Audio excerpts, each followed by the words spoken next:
जिस मन पर शब्दों का आक्रमण हो, वो मन तो निरंतर ही खोज में खोया रहता है। कभी शास्त्रों में, कभी पर्वतों पर, कभी समुद्र के किनारे, तो कभी तीर्थ स्थलों पर, कभी मंदिरों में, कभी वन में। किंतु जो वो खोज रहा होता है वो कभी मिलता नहीं, क्योंकि मन तो अभी भी स्थिर नहीं। वो व्यक्ति जहां भी रहे पुत्र, जहां भी जाए और जहां भी खोजे। तुमने भी सदैव शब्दों पर ध्यान दिया है कार्तिक, भले ही वो मेरे शब्द हो या किसी और की। तुम्हारी प्रतिक्रिया तो उन शब्दों पर ही आती, और जो मन केवल शब्दों को सुनता है, वो उसके निहित अर्थ से स्वयं वंचित रह जाता।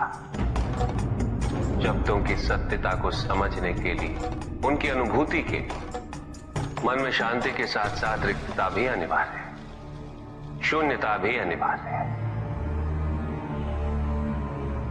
मन में इतना स्थान होना चाहिए पुत्र कि वो शब्दों के परे पहुंचने की यात्रा कर सके।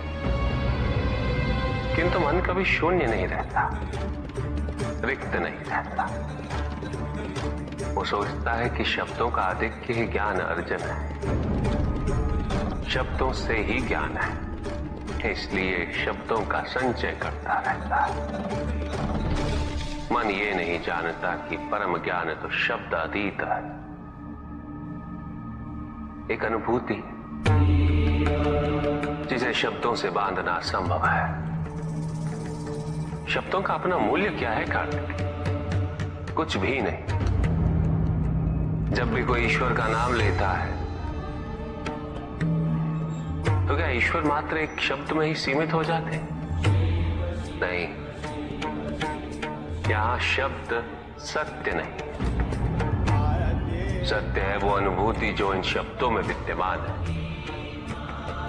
यदि शब्द ही सत्य होते तो मात्र भोजन कह देने से व्यक्ति की क्षुधा शांत हो जाती। इसीलिए महत्ता शब्दों की नहीं पुत्र, उस अनुभूति की है जो उन शब्दों से संबद्ध है। यदि शब्द नहीं भी होते तो वे ईश्वर अवश्य होते। यदि शब्द नहीं भी होते तो सुख और दुख की अनुभूति अवश्य होती, जल की शीतलता की अनुभूति होती, सूर्य की ऊष्मा और चंद्र की शीतलता की अनुभूति होती, प्रेम की अनुभूति होती। किंतु यदि अनुभूतियां ना हो तो शब्द निरर्थक है। शब्दों से तृप्त हो जाना ज्ञान का अंत है, अज्ञानता का प्रारंभ है।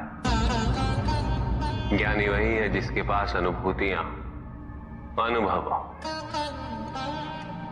और उसके लिए मन को शांत व रिक्त तो करना ही पड़ेगा पुत्र।